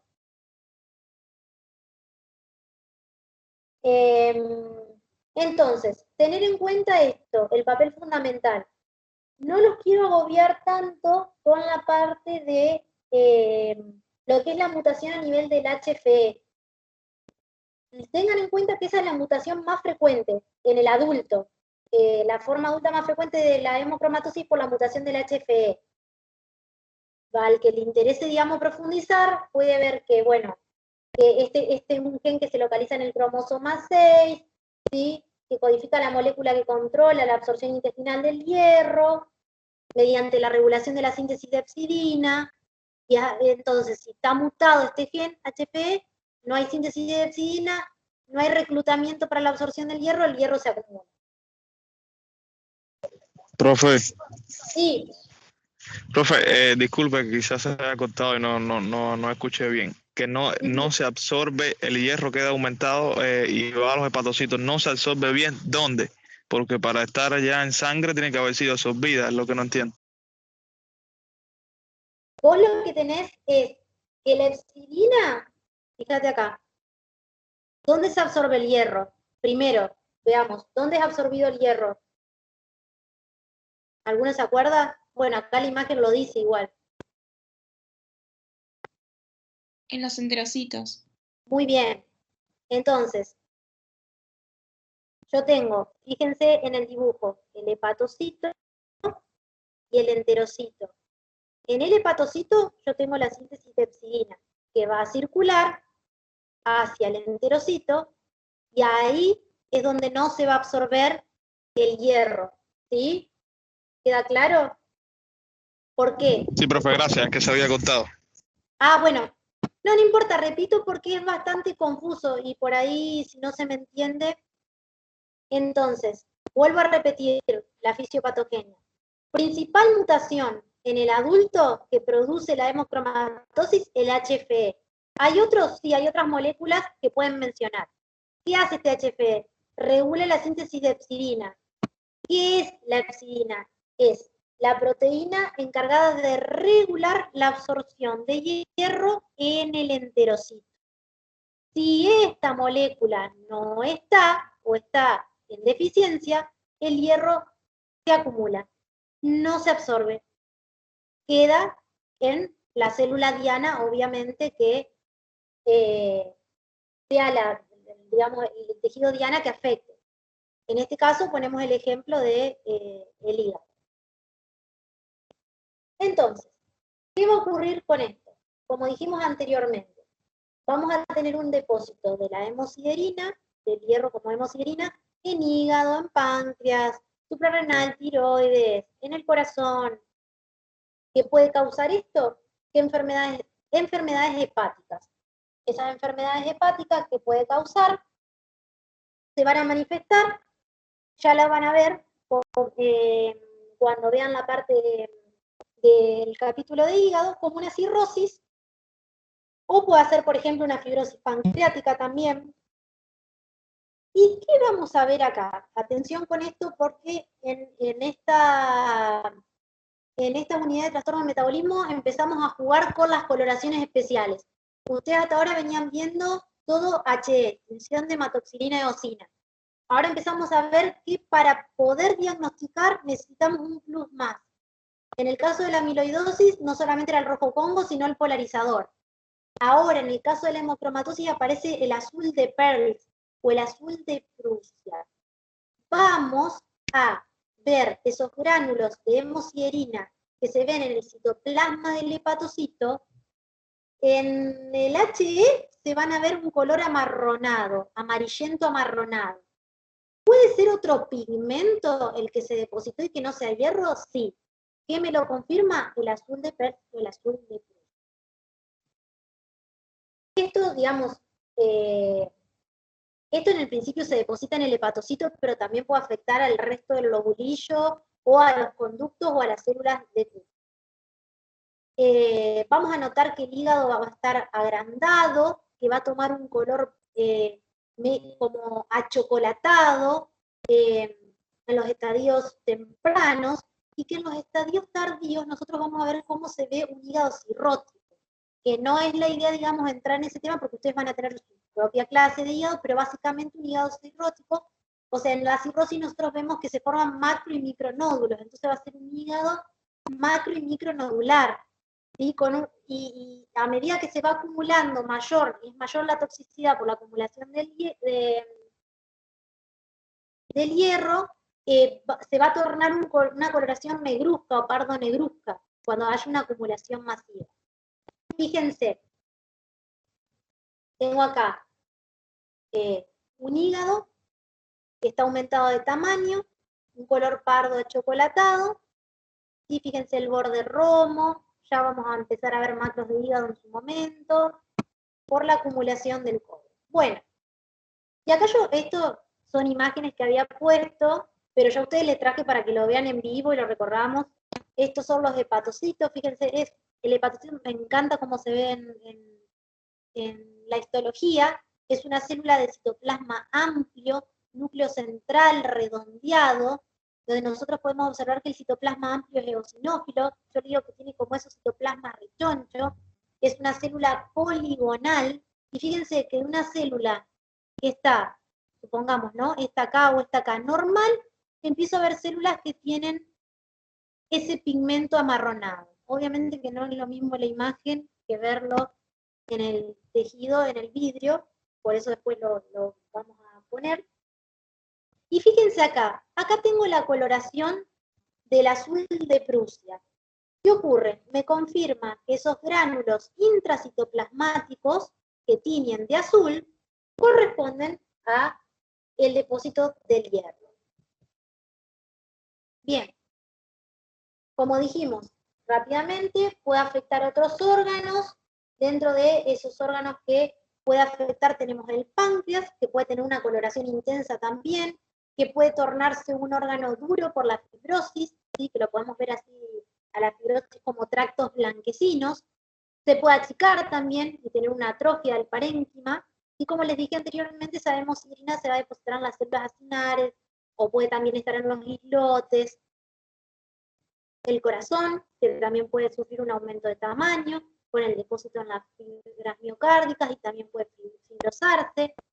En la piel, que en la piel lo vamos a encontrar en el interior de los macrófagos y los fibroblastos de la dermis, que va a tener ese color, esa coloración grisácea de la piel. En la sinovial también puede haber acumulación y causar una sinovitis aguda. Y en los testículos, que bueno, también puede producir atrofia. ¿En quiénes es más frecuente esta patología? En varones, se puede dar también a las mujeres, pero en varones mayores de 40 años, o sea, en adultos. Se puede manifestar como una hepatomegalia, que eso lo van a ustedes poder ver a través de la semiología, de la examinación del paciente, con dolor abdominal, puede tener la pigmentación cutánea, como dijimos, a piel media grisácea, puede generar una diabetes por destrucción de los islotes pancreáticos, también puede haber alteraciones cardíacas, puede producir artritis por la inflamación de la también, entre otros. Bueno, cuando tenemos casos avanzados, que vamos a tener la tétrada clásica, que se va a presentar la cirrosis con hepatomegalia, que va a estar la alteración de la pigmentación de la piel, la diabetes y la cardiomegalia. ¿Qué ocurre? Cuando estudien cirrosis, ustedes van a ver que la cirrosis predispone a un tumor del hígado que se llama carcinoma hepatocelular, que es el tumor maligno más frecuente primario del hígado. Pero eso ya lo van a ver más adelante. Entonces, estos pacientes, al tener en estadios avanzados predisposición a la cirrosis, también tienen riesgo de hepatocarcinoma más que que un paciente que no tenga esta alteración de la hemocromatosis. Bien, ¿vamos hasta ahí? Sí, profe. Sí, profe. Bueno, ahora a ver si participan un poco ustedes también, porque si bien es clase teórica, está bueno que se vayan haciendo. Estoy buscando los vidrios acá para mostrarles. Bien. Ahí voy a poner un...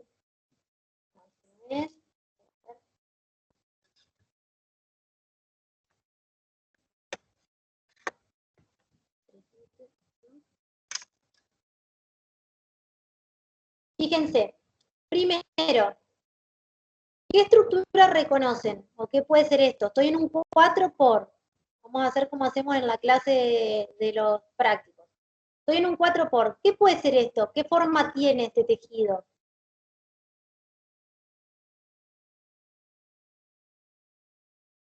De todos los tipos, ¿alguno se acuerda de la primera clase cuando vieron la de cómo se toman las distintas biopsias?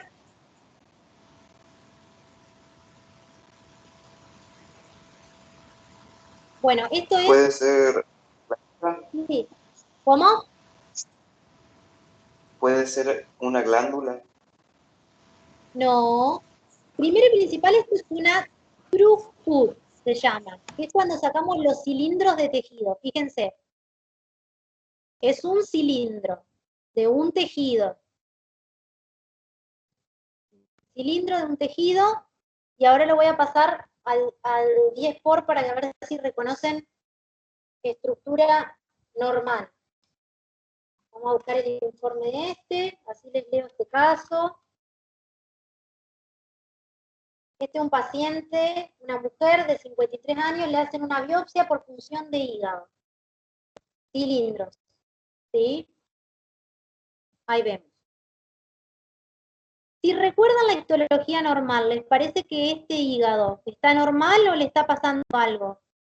¿Tiene algo que le llame la atención, que ya hayan estudiado? ¿Y graso puede ser? ¿Cómo? Depósito.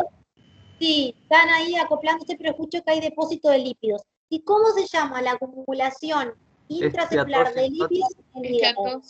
Esteatosis.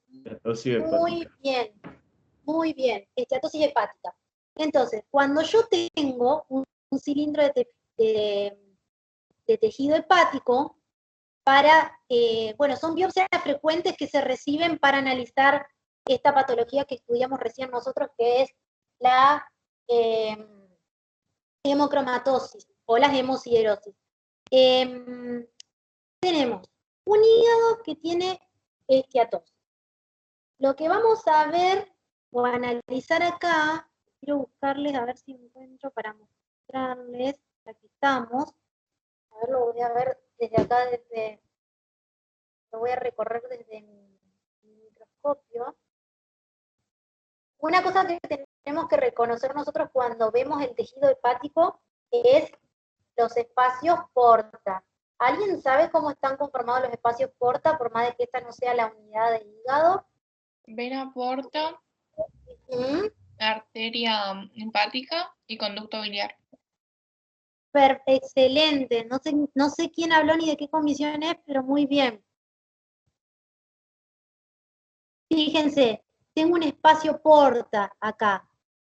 Un espacio porta que tengo un ligero incremento de una fibrosis. Voy a tener una esteatosis macro y micro vesicular, porque fíjense que las vesículas son de distintos tamaños. Y ahora voy a recorrer para mostrarles lo que nos interesa, para que vean ustedes. Ya describimos la célula del hepatocito, como se ve, célula con citoplasma amplio. Fíjense, acá tenemos algo de alteración de los núcleos.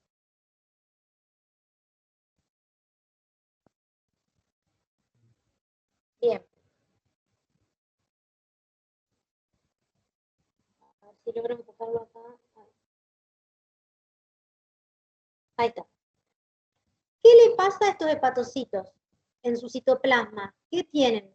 ¿O qué les parece que ven de distinto a los otros hepatocitos normales que tienen el citoplasma bien eosinófilo? Obviamente que lo estamos relacionando con lo que estamos viendo, ¿no? Están como más translúcidos, más transparentes. Eso puede ser. ¿Qué puede ser estos granulitos acá? Que se ven de un color más... Hierro que no puede salir de adentro. ¿Con seguridad decimos que es hierro o le vamos a pedir una coloración especial si no llega esta biopsia? De Prusia. Bien, ¿y qué coloración dijimos que le íbamos a pedir? Azul de Prusia. Muy bien. Perfecto, me encanta que le vayan quedando los conceptos ya. Entonces, por lo menos a mi comisión en el práctico los voy a tener re filosos el martes.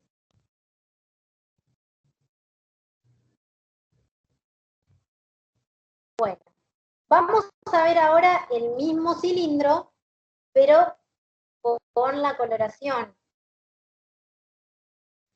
Fíjense, sigo viendo las macro y microvacuolas de la esteatosis, pero bajo, estoy en gran aumento yo ahora.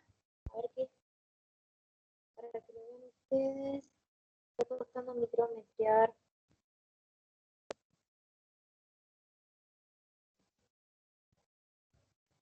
Ahí va. Vamos a buscar alguna zona más linda, representativa. Miren acá. ¿Qué pasó en el citoplasma de estos hepatocitos? ¿Qué hay? ¿Qué son esos puntos azules? O esa coloración así, como granular azul que tiñó la coloración. Hierro. Entonces, Hemosiderina. perfecto. Con esto confirmamos que esta paciente tenía un depósito de pigmento férrico que es compatible con hemocromatosis. Eso les puede servir después para cuando vayan a la clase y vean los preparados allá. ¿Sí? Fíjense que es un azul de Prusia positivo, me confirma la acumulación de hierro en los hepatocitos y también en los espacios, obviamente, porque es muy florida este caso acá, no hay duda de que es, cuando está.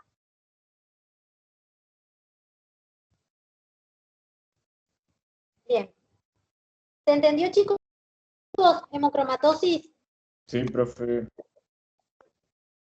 ¿Quieren que sigamos o quieren ver, nos queda una sola nomás, o quieren ver un casito más? Profe, si usted piensa que le da tiempo, haga el caso.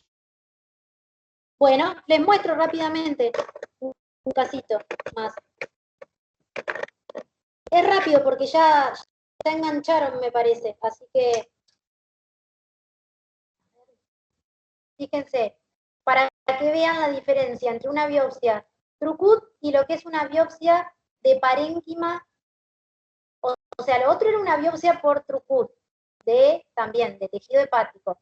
Esto llegó una cuña, se llama, cuando viene así como una formita, como si fuera no es un triángulo porque es tridimensional, pero como si fuera algo más romboidal, una cuña hepática. Sacan un fragmento de tejido hepático, fíjense, lo mandan a analizar.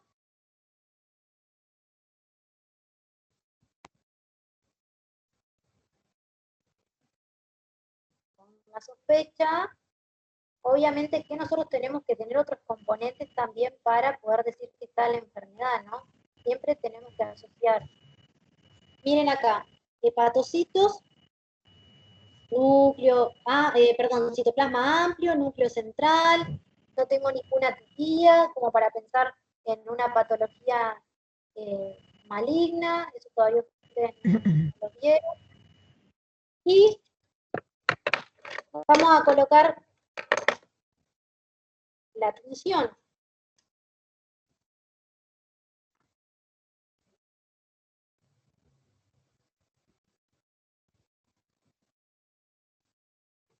esto para que vean la diferencia de una biopsia por throughput y una incisional. Miren, ay, yo lo veo bien y a ustedes no se lo muestro. Ahí está. Fíjense los granulitos en el citoplasma de los hepatocitos. ¿Lo ven? ¿Cómo se ven esos granulitos azul fuerte? Eso es el depósito. Bien. Vamos a seguir entonces con la última, chicos, de hoy, porque ya se nos hizo tarde. Menos mal que se la dividí en dos, porque si no, no llegábamos.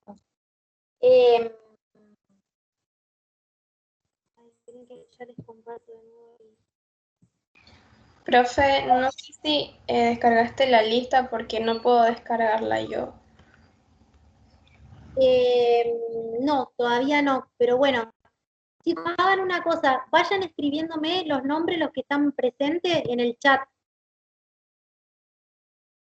Porque lo que puedes hacer es, ahí te sale una opción de descargar todos para que no haya ese problema de que todos escriban su nombre, sino que tú mismo puedes descargar una lista y ahí te aparece todos los que estuvieron acá.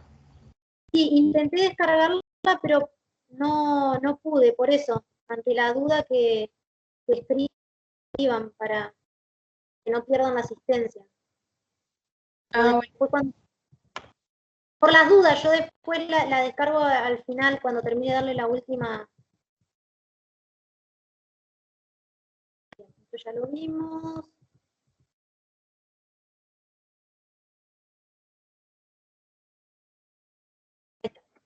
Bueno, vimos amiloidosis, gota, pseudogota, hemocromatosis. Por último, para finalizar la tarde de hoy, vamos a ver la enfermedad de Wilson.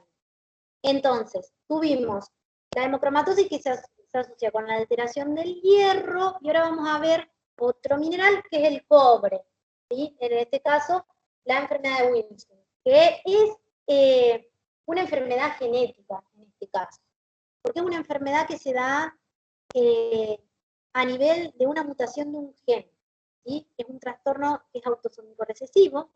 La mutación va a estar a nivel del gen ATP7B, que ¿qué va a producir que esté alterado este gen? Que haya una alteración en la excreción del cobre. Y atención con esto, porque el cobre se excreta hacia la bilis, ¿sí? Y también lo que produce la alteración de este gen, aparte de que haya una alteración en la excreción del cobre, es de incorporarlo al mismo a la ceruloplasmina, que es la proteína que se encarga de su transporte. Ya lo vamos a ver. ¿Qué va a ocurrir? Lo mismo que pasaba con el hierro en la hemocromatosis, pero con el cobre. Se acumula a niveles tóxicos en órganos y tejidos. Principal órgano afectado, el hígado. Hay otros, sí, los que le siguen en frecuencia son el encéfalo y los ojos, que ya vamos a ver. Bien. El cobre en el organismo es de 50 a 150 miligramos. Vamos a tener que la absorción se da principalmente a nivel del intestino delgado, ¿sí? En ese caso. El 40-60%, o sea, digamos, 40-60% del cobre ingerido se da sobre todo en el intestino delgado. Y luego se va a transportar a través de la circulación portal formando complejos, fundamentalmente con la albúmina y también con la histidina. Una vez que el cobre se libera, es captado por los hepatocitos. Y es en el hígado donde se va a unir a una globulina, a una proteína, para formar lo que es la ceruloplasmina, ¿sí? La ceruloplasmina, y ahí secretarse hacia la sangre.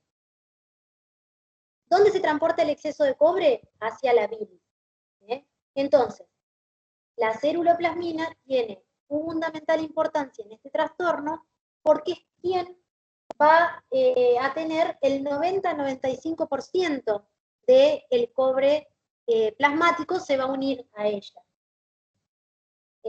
Entonces, luego se va a excretar hacia la bilis, como dije anteriormente.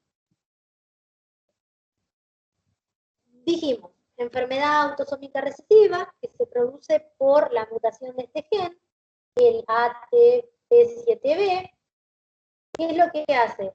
Este gen codifica, básicamente, para que, digamos, también a grandes rasgos no se les haga lío, codifica una ATPasa que es transportadora del cobre. Esta misma va a estar expresada en el hepatocito.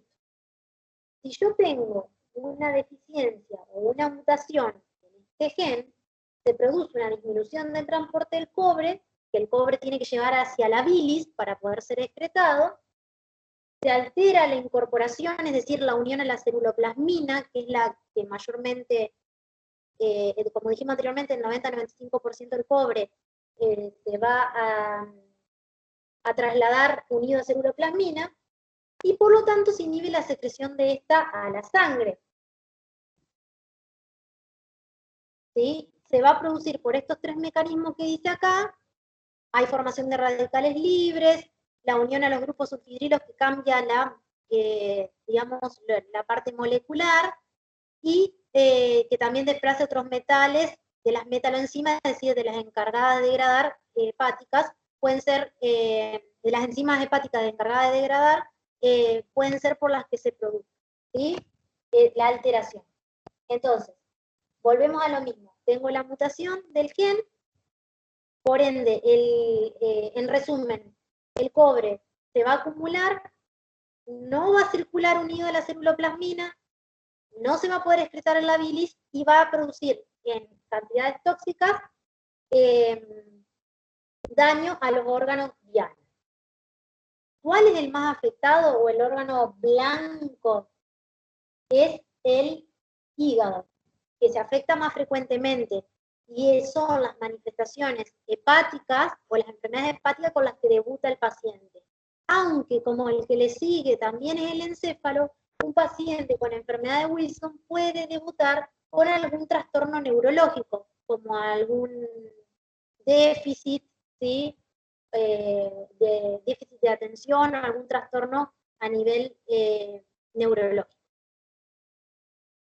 Entonces, en el hígado se puede afectar de manera más leve o de una manera más grave y masiva.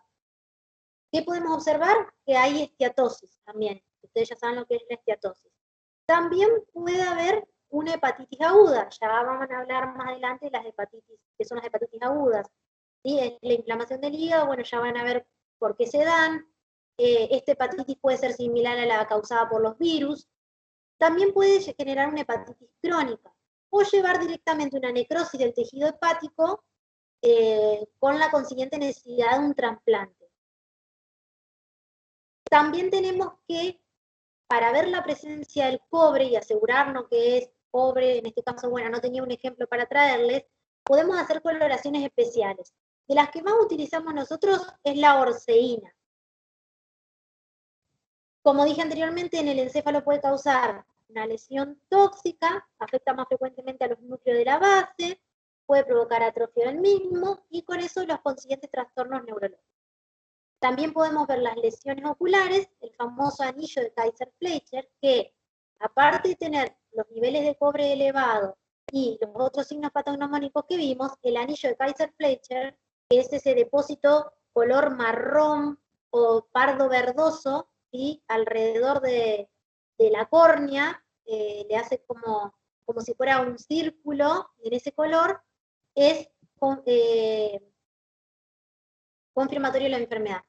Bueno, esta imagen no se logra visualizar muy bien, pero bueno, la idea era mostrarle un poco de una cirrosis nodular y después teñido con la orceína, pero no está muy linda, que digamos. Bien, ¿qué más entonces? Profe, La clínica. Sí. Algo que no entendí es como por qué se da una esteatosis en esta, porque era la acumulación de cobre, pero ¿por qué era la esteatosis? O sea, ¿cuál era el mecanismo que llevaba eso? Simplemente porque daña el hígado y produce daño al metabolismo. Sí, exacto, sí, tiene que ver más que nada con eso, con el daño a nivel de la célula. Al no excretarse en la bilis y acumularse en el hepatocito, así como el amiloide las comprimía, todo esto que está en exceso, ¿sí? Que es lo que tienen en común estas enfermedades, tienen algo que no pudo ser excretado, reabsorbido, se acumuló, produce daño hepático y predispone a que se produzcan luego otras enfermedades. Como la hemocromatosis vimos que podía evolucionar a la cirrosis y luego al carcinoma hepatocelular, en este caso también puede evolucionar a esas patologías.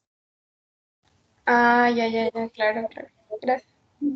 Entonces, manifestaciones clínicas, bueno, muchas las mencionamos anteriormente, las hepatopatías, las diferentes enfermedades hepáticas, o las alteraciones neuropsiquiátricas, que también pueden ser trastornos que también cambios del comportamiento, pueden tener algunos signos de parkinsonismo, eso ya lo van a ir estudiando a medida que vayan viendo las distintas unidades. El diagnóstico de confirmación es cuando tengo más de 250 microgramos de cobre por gramo de peso seco de hígado. A ver, es para que tengan en cuenta a partir de cuándo se hace el diagnóstico o está la toxicidad en el órgano diana. ¿Qué quiere decir esto? Si tengo un hígado de tanto peso, más de 250 microgramos de cobre por gramo. Pero no es algo que nosotros, como patólogo, realicemos al menos. Esto puede llegar a algo parecido, en cuanto a lo que es biopsia de análisis, puede llegar a algo parecido como la de la hemocromatosis, o una trucuta hepática, o una cuña hepática, y pedir las coloraciones pertinentes, en este caso puede ser la orceína. Como dije anteriormente, el anillo de Kaiser-Fleischer respalda el diagnóstico, esa alteración a nivel de los ojos, y bueno, se pueden utilizar los quelantes como tratamiento, pero bueno, ustedes después farmacología tendrán el año que viene. Listo, chicos, ¿estamos? ¿Alguna duda? Profe, una pregunta. ¿En este Power están todas las enfermedades o están separadas algunas? No, están todas.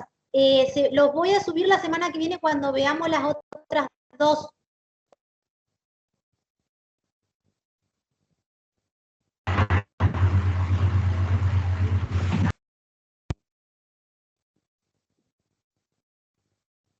¿Alguna otra duda más del tema? Profe, a mí no quedó muy claro cómo queda la morfología en la parte histológica. ¿Se ve un centro así amarronzado? ¿Vos me estás hablando de Wilson? Sí. ¿La enfermedad de Wilson? Sí. La morfología de la enfermedad de Wilson es variada porque vos vas a tener la acumulación del cobre, en este caso, que puede verse en los hepatocitos, por ejemplo, en el caso de lo que es el hígado, pero también vas a tener, como preguntó la compañera, vas a tener el cambio graso, la esteatosis, podés ver hepatitis, entonces si vas a ver una hepatitis, vas a ver un infiltrado inflamatorio, dependiendo de qué hepatitis sea, si aguda o crónica. Son variables, ustedes van a leer y van a encontrar que es variable la morfología. No tienen una morfología específica, quizás como amiloidosis, que van a ver el depósito hialino, amorfo. Puede, digamos, evolucionar a distintas cosas que, les digo, si tienen tiempo y tienen dudas de ir al capítulo y leer algo de cómo se ve una hepatitis, cómo se ve una cirrosis, cómo, si bien no corresponde ahora, para ustedes cerrar el tema, lo pueden hacer. Eso es lo que tiene metabolismo, que por ahí quizás tengan que recurrir a leer otras cosas para poder entender del todo la patología, a leer otros ejemplos, a buscar en el libro, que era mucho lo que me preguntaban mis alumnos.